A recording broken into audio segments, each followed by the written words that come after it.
May adlaw na tuntanan. Agabi wala ko itarong tulog. Kay nakonsensya man ko. Isa inganin ako, napulbi ako'y konsensya.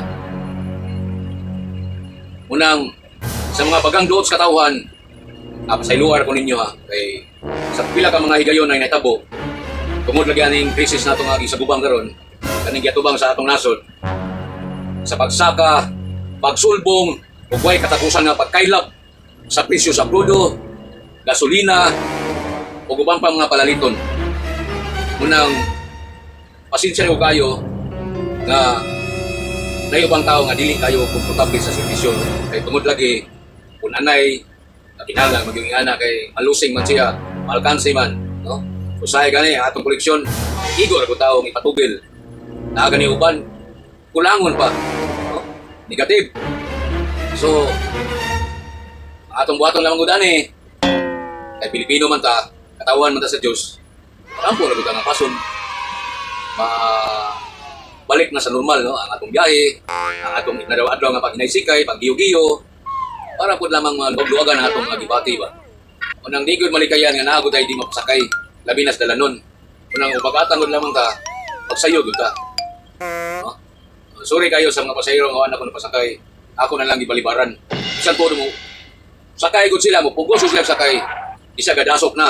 Salamat kayo, no, sa inyong pagtimbaya. Magkarunayan ka mong suporta sa BTI Series Liner, no? Apan wala gina dili na tumapasakay tanan din. Sorry ko kayo. Kaya gahapon sultihan ka mo sinuot, pagikan na mo sa among nimutangan. Hantol sa among destinasyon, paingon dito sa malambuong syudad sa Dakbayan sa Dumaguete. Ako kung gihap ang pasahero nga ni para na pang wala ko pasakay. 498 ka buok. Ang ika 458, gas cruising lipayo. Unang pasensya ko kayo. Gabi, wa ko katulog kay mura ko guilty ba sa akong nahimo, papaluwa ko ko'y mahimo. Wa na ko'y kadaskan. Kung ako nang imambol, butang na ko sikan flow ng bus, pero sa wa man tayo igong gahom nga mubuhat sa mga kalihukan. Magampo na tas Ginoo nga balik tas normal, atong nga biyahe, atong pagserbisyo, ingon man sa mga taksa-taksa na itong mga panginaysikay sa daw-adlaw nga tanan. Mampura ta,atuan ta sa taron ha. So pasensya kayo ninyong tanan.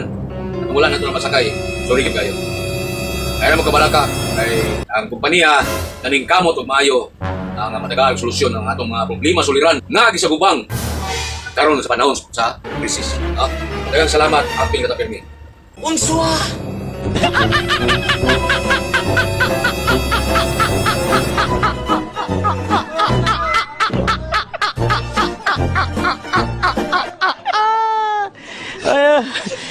प्रश्न सोध्नु न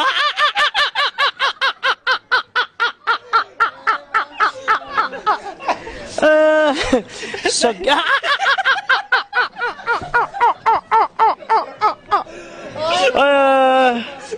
क्वेसन गर्नु क्या